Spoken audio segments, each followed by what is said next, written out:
Good evening, CSU. I am Litos Castro. And I'm Stuart Smith. Let's begin with tonight's top stories. Tragedy unfolded on Sunday morning just outside of San Antonio, Texas, as a shooter opened fire inside a Baptist church, killing 26 people. The shooter has been identified as Devin Kelly. This is the worst mass shooting in Texas history. Sunland Park officials told their Texas colleagues that Kelly was a danger to himself and others, as he had already been caught sneaking firearms onto Holloman Air Force Base. Kelly was previously kicked out of the Air Force in 2014 after spending a year in a military jail for beating his wife and her son. On Monday, the Air Force admitted that they had not informed the FBI of his domestic violence conviction, which should have barred him from buying or possessing firearms. Kelly bought at least 4 guns between 2014 and 2017, authorities said, including 2 at San Antonio sporting goods stores. While you were walking to class this morning, you may have noticed some disturbing and troubling posters around the CSU campus. The "It's Okay to be White" posters are in the process of being removed from the campus. Signs with the same message have appeared on college campuses and at high schools across the United States. According to the Post, these posters are used for recruiting young adults into white nationalist groups. The papers and stickers were found taped or stuck onto structures like the Newton sculpture on the south side of campus and underneath Clark B. Since then, students have been cleaning them off the structures or ripping them off. One student taking down one of the posters, who wished to remain anonymous, stated he did not know what the signs were for, but had a suspicion that the message had something to do with white supremacy and wanted to take down the signs. For more information, please visit collegian.com. Stuart, I've heard you have an exclusive interview with Josh Silva from ACSU discussing the U+2 law in Fort Collins. Tell me more about it. Yeah, so last week at ACSU, they passed a bill that allocated $10,000 for a study that would be about U+2 here in Fort Collins. For those of you who don't know, U+2 is a law that prevents a lease in Fort Collins from having more than 3 unrelated people on it. Students at CSU have generally not been very happy with it since it began to be enforced again in 2004. It had been in the books a long time before that, but that's when they brought it back. ASCSU President Josh Silva was a co-sponsor of the bill, and while he knows that his administration will never be able to use the study, he hopes that future ASCSU members will be able to put it to good use. We won't know the results of the study for a couple years. I think ideally, regardless, we want to get into a place where we can make assertions and claims and arguments from a sound place of facts, because we'll have that hard data from the study. Yeah, so while ASCSU's been fighting it for a couple of years, actually ever since 2004 really, Silva thinks that the reason that his administration has made more progress on it is because they have a new way of thinking about it.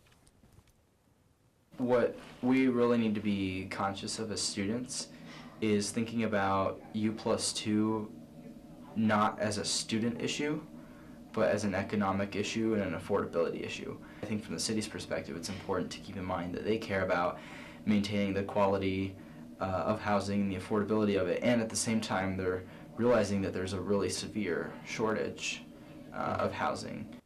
And while they did pass the bill through the Senate, there were some senators who were against it, mainly because they didn't think that the city would actually pay attention to what the study said. One former ASCSU senator who spoke there, Mike Watson, says that the city will just ignore the results of the study to take any of the students' time and money to give it to something that is almost guaranteed to fail, because Fort Collins doesn't want that to happen. If you're going to spend money on anything to enrich the lives of the students that you have, I'd recommend doing it on something other than this. You can read about it more in tomorrow's paper, and so can you in tomorrow's Collegian. To be or not to be? That is the question that many Fort Collins residents were asking themselves recently. Measure 2B was an initiative to allow Fort Collins City Council to authorize $150 million in bonds and other debts for the city to build its own broadband service, which would be in direct competition with Comcast and CenturyLink, which both service Fort Collins. Both of those companies run on copper cable networks that don't run as slowly as the fiber optic cable network that the city is hoping to get. The goal of the initiative is to build a network that can support 1 gigabyte per second internet, which Comcast offers for just under $160, and CenturyLink doesn't offer at all. While many were in support of the measure for just those reasons, many also detracted against it. They disliked that because that the consequences of it were not that great. If it fails, the debt taken for the network from the network if it fails because the debt that they took isn't fully paid by the consumers, The network would be shut down and customers would have to continue paying a monthly bill all the way until the debt is fully paid off. The election finished several minutes ago, and we'll have an update from Nicole Parra in a few minutes. We have our live correspondent Nicole Parra at the Mayor of Old Town venue covering the Larimer County election tonight. Nicole, how's it going out there? Well, today is election day for Larimer County, and there are two measures on the ballot regarding the city of Fort Collins. These measures include a city broadband initiative and marijuana regulation. Here at Mayor of Old Town, people are gathering to watch results as they become available. As you can see from the atmosphere behind me, people are talking, gathering, and really just enjoying a beverage to celebrate the work that has gone in leading up to this election season. For CTV News, I'm Nicole Parra.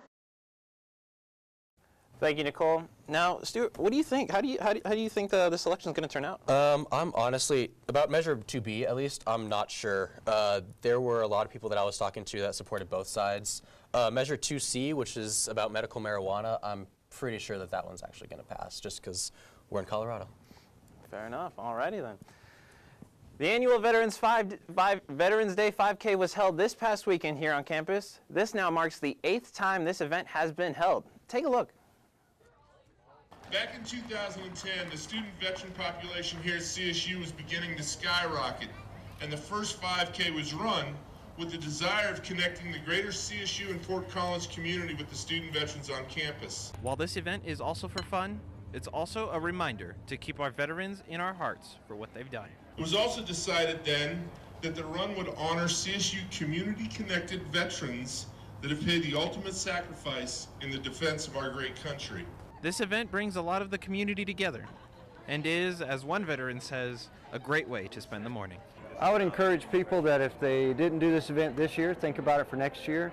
If you're on campus, think about getting involved, especially if you're someone that would be served by ALVS. And do like we're doing this year. A group of my friends and I are together, and we're just going to ruck together, be together for the morning. And that's a good thing to do with everybody's busy lives these days. Both individual and group runners came out to run the annual race. So I'm actually an elementary PE teacher, and I brought some kids from my school to run for our run club. So I had 7 students with their families out running today. So I just figured I would run the race with them as well. As Veterans Day approaches this weekend, it's clear that events like these hold a close place in the hearts of the community. I don't know. It's kind of hard to describe a meaning. You know what I mean? Because it's important, but it's that sense of community and that sense of giving these guys dignity and honor for what they did. If you don't have any plans this Veterans Day, one family has an idea for what you can do. You know, it's a great day to do what you can, shake somebody's hand, and just let everyone, all the veterans, know that they're appreciated for what they've done.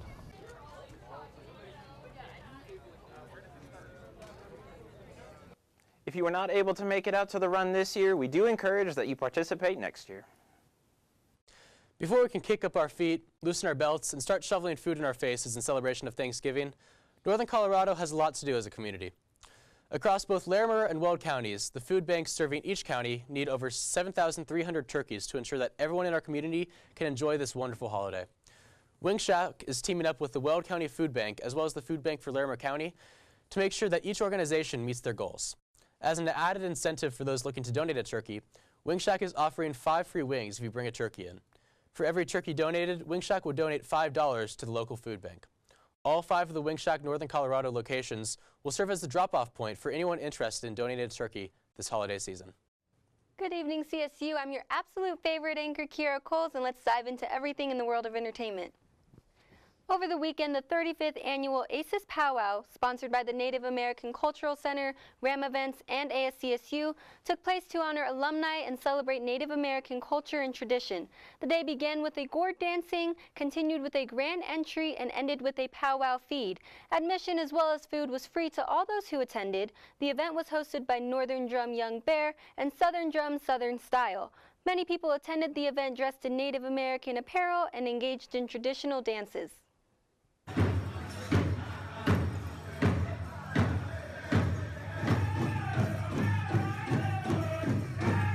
Native American Heritage Month will continue throughout the month of November. Information on further events can be found at nacc.colostate.edu. Today is November 7th, meaning that there are 48 days left until Christmas. However, that does not stop people from playing their beloved Jingle Bells and Rudolph the Red-Nosed Reindeer. In fact, stations like 102.5 already have their Christmas playlists looping. I decided to ask around to find out the general consensus of when is it socially acceptable to play Christmas music? It's too early. Wait till after Thanksgiving. Just off Thanksgiving, you know? I know a lot of people have issues with people playing it before Thanksgiving, so I'd say probably before Thanksgiving is a little soon. I think after Thanksgiving. Wait until you're done with your turkey first. I think before Halloween. I think people should be able to play some music whenever they want. I'm a Thanksgiving guy, so I like Thanksgiving. I'd rather wait till after Thanksgiving. You know, in like respective tastes before Thanksgiving. Not too much. I mean, if you want to listen to Christmas music all the time, go for it. Definitely not a year-round person. Like retail stores, they like start playing Christmas music before Halloween. Yeah, and like Macy's already has like the Christmas stuff up. I mean, okay, so I used to work at Macy's before, and they would play Christmas music, and I hated my life. I think Thanksgiving needs the appropriate recognition that it deserves. Like, I'd be in there folding clothes, and they'd be talking about Christmas music, and so many carols are stuck in my head now. After Thanksgiving, pretty soon they'll be playing it like when football season starts, which is now in August. I hate Christmas music. November 1st comes and it starts getting cold and Christmas starts going up at the stores. I'm excited. What's your favorite Christmas song? Santa Baby. What's that one? Santa Baby, blah, blah, blah, blah, blah, blah. I hate that one. Hate it. I'm not going to lie, I'm definitely a year-round kind of person, but that doesn't stop me from enjoying a good turkey on Thanksgiving as well. If you are a regular CTV viewer, then you are aware that for the past week, me and Thursday night entertainment anchor Ryan Criss have been keeping track of all things Selena Gomez, The Weeknd, and the Biebs. At the time, there was no concrete speculations that the two were an item again. However, in the span of a week, it looks like all of that might have changed. Gomez and the Biebs were spotted out together numerous times, enough so to where it appears they were spending the week together. The pair were spotted going to church several times, on a leisurely bike ride together, and Gomez was even spotted cheering Bieber on at his hockey game. She was then seen leaving wearing his jersey. Bieber even arranged a private dinner for the two at a steakhouse in downtown LA after the restaurant had already closed. A rep of Bieber says that he is, quote, waiting for Selena to tell him that they are officially back together. However, he doesn't feel any rush because they are no doubt already emotionally back together. The Weeknd, with all of this going on just days after his and Gomez's breakup, has yet to comment on any of the news, but sources told People magazine that the two are still in touch. Celebrities, I tell you, it's just a constant reality show that people like myself get sucked into. Do you ever wonder what it would be like to ask your favorite celebrities all the questions you have about their glamorous life?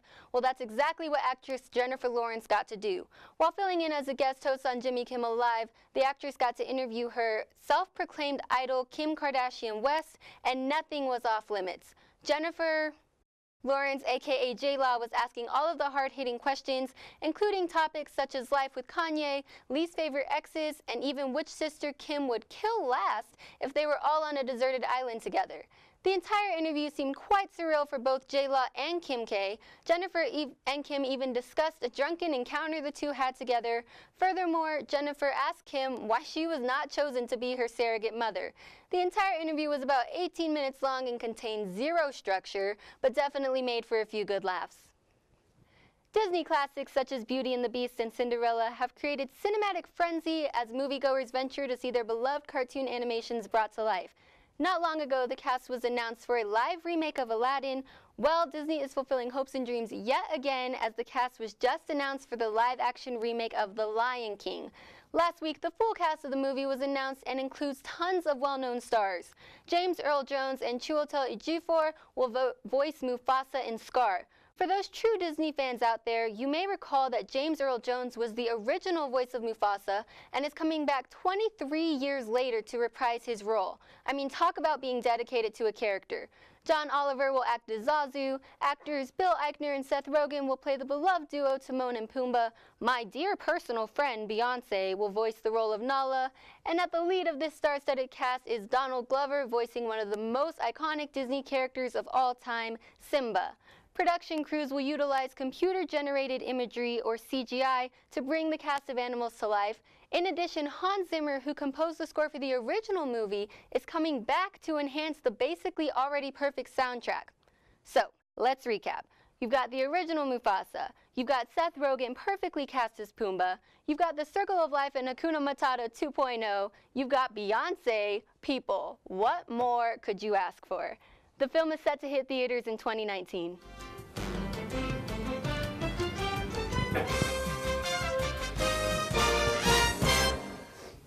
Welcome to CTV Thursday. I'm Sunday Miller. And I'm Amelia Castaneda. And here's what's happening in the world of news. Students of CSU were alerted Tuesday night of a bomb threat in the Morgan Library. We had Kiara Coles on the scene. Approximately 7:45 last night, CSU students studying at the Morgan Library were evacuated due to a bomb threat. Although students immediately left the building, they were not aware of the nature of the evacuation. We were just kind of sitting there, and then just like the alarm started going off, so everybody just kind of started standing up and leaving. We work at the help desk, the second one over. We, just doing the printing and stuff. And we saw, I guess, cops kind of grouping up around the entrance, like where the metal detectors are. Yeah. Campus authorities issued a campus-wide alert shortly after, telling students to avoid the area. Police officers were stationed outside of the library with assault rifles, while an additional team swept the building. No, the last time we spoke to the police officers, they said it probably was not going to open again tonight.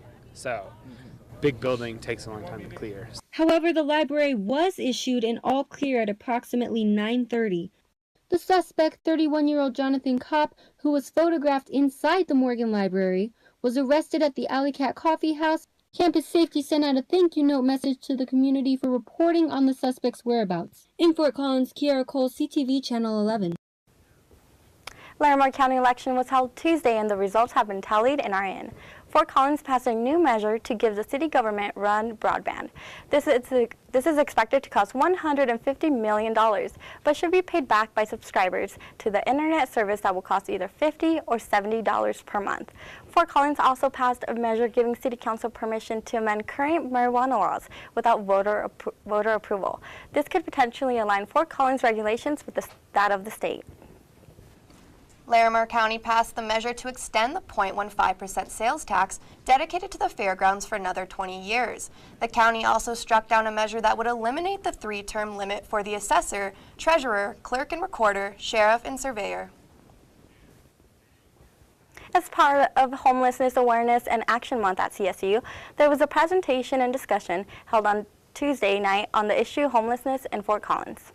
We're the ones where people are being told if you sit on a sidewalk, you're breaking the law and you can go to jail. Poverty rights and homelessness issues were topics of discussion among CSU students and community members who attended the MLK Poor People's Campaign presentation hosted by the Slice office. Students to get involved in our community. We want for students to learn from the people who are organizing in our community and who can put them in these positions of action and give them really engaging ways to create change. Like camping tickets. Four scholars and right activists gave presentations on the issues. Here it was 3 organizations that are really working with accountability in the streets, in the community, and with accurate information, putting out that perspective. And then people having an opportunity to question and challenge and think about a perspective. A Q&A allowed students to ask questions related to the CSU community. My peers in these spaces, because so often I come to these spaces and I see it's mostly older community members.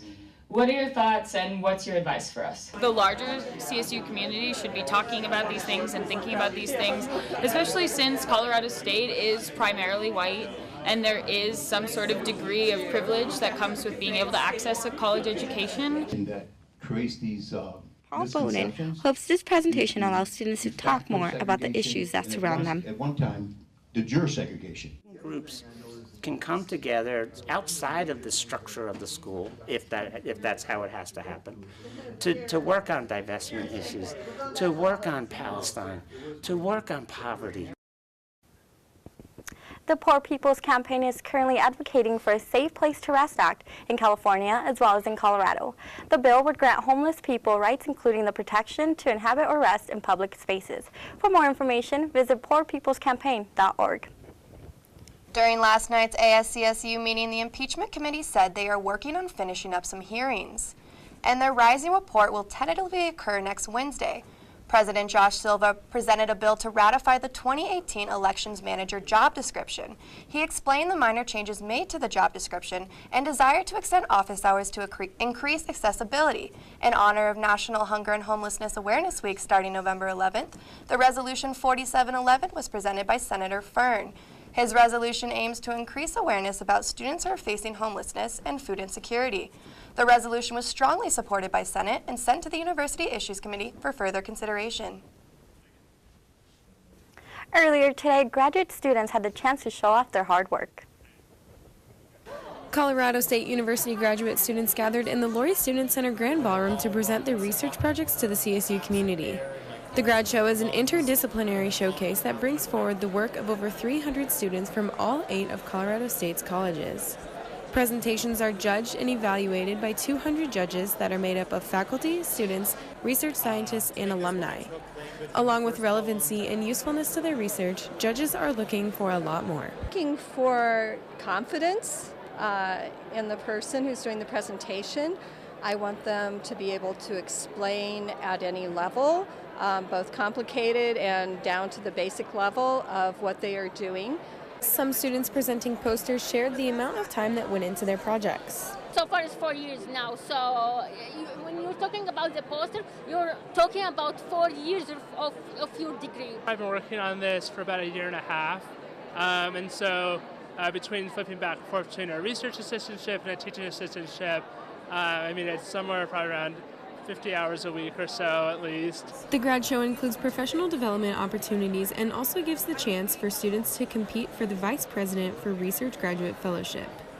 Winners of the fellowship will receive up to $4,000 in scholarship and travel support and the ability to participate in mentorship and leadership engagement in multidisciplinary activities. Many CSU students look forward to the challenge and the ability to share their work with others. I love how it's like about how we can make it simple as we can for people who's not like in our field. Winners of the fellowship will be announced this evening. For more information, you can visit graduateschool.colostate.edu. Last Friday, the Fort Collins community gathered in Old Town to celebrate the annual Holiday Lights lighting ceremony.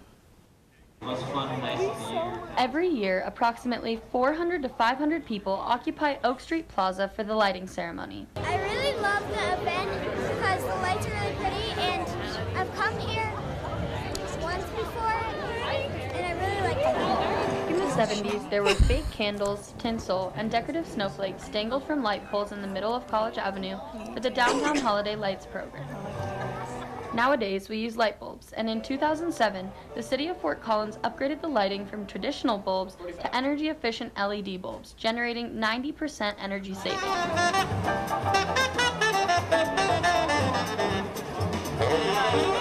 The City of Fort Collins contracts with Save-A-Tree to install, maintain, and remove the holiday lights.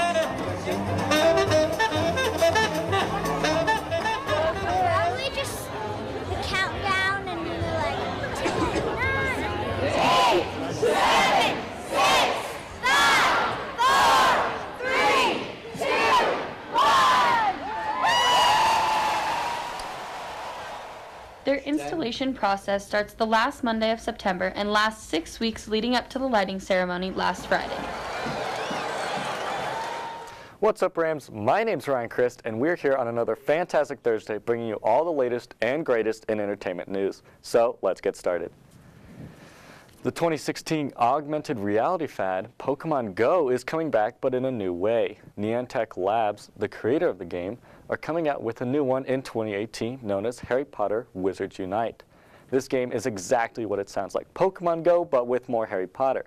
In the game, players can learn and cast different types of spells as they explore the world, collecting artifacts and seeing iconic characters. As of right now, we aren't sure what the game will look like. Their animation style worked great for Pokemon, and who knows if they're going to keep it for Harry Potter or make it more realistic. Now, while this app won't come out for a while, I'm still excited to start playing a new Pokemon Go type of game again. And remember, don't tie your phone to the ceiling fan. It won't register as steps. It will fly off and hit you, or at least so I'm told.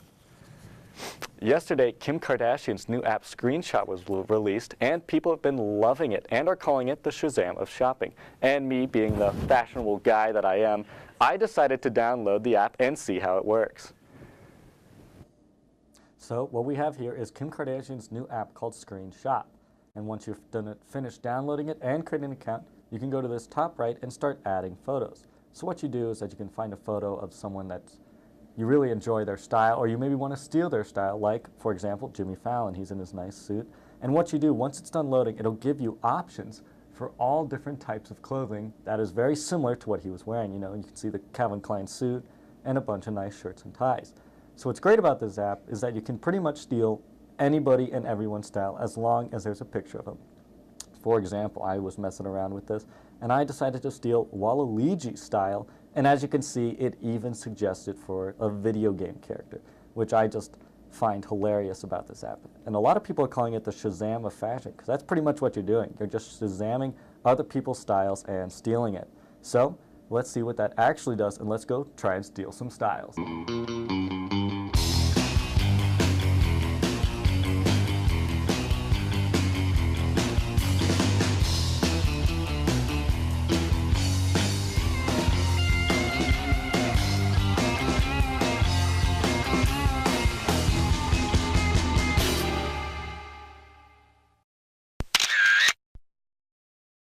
Let's steal Carson's style. So we're going to upload the photo to the gallery. There it is. We're going to let it load for a second. And there we have it. We did it. We just stole Carson's style. Quickly, don't buy into pretty much anything that Kim Kardashian does, think, or believe, but I have to admit this app is pretty great. This past weekend, I got to sit on a class that taught me some useful skills, so let's take a look. This past weekend at Copper Muse Distillery, the bartenders were teaching locals how to be at-home bartenders. They taught this small class one by one and step by step as they each chose one of 3 drinks. The 3 drinks they could select from this class were the Amaretto Sour, the Bloody Mary, and the Caraway. And everybody over the age of 21 could participate. I started before this job. I had never bartended. I worked for a brewery. I had no idea what I was doing. I was terrified the first 2 months of this job. And then I started doing my own research, and I kind of got saddened by the fact that a lot of people don't feel comfortable bartending at home. Feel there's just too much. It's too difficult. You have to really be a mixologist. And so I really kind of wanted people to feel more comfortable owning it at home and just being the best bartender they can be for their friends at some wild parties. Mine's just water, it's less fun. I should have made one with you. Should have. Oh my God. Lovely. Yeah, to the meniscus, don't short pour yourself. Beautiful. Yes. Lauren is great at just telling you where it kind of matters on how much to pour and that sort of thing. We love being able to come away with the recipe cards because they give us the cards to make our own at home, and definitely those are great to refer to later. It's a fun night. It's a fun night to get away. It's a great opportunity to just learn how to make some mixed drinks at home, because if people are at all like me, there's a little bit of anxiety about how to actually make a good drink versus when you come here and you get really good drinks. So it's just fun to come home with the drinks and be able to make stuff for your friends and figure that out.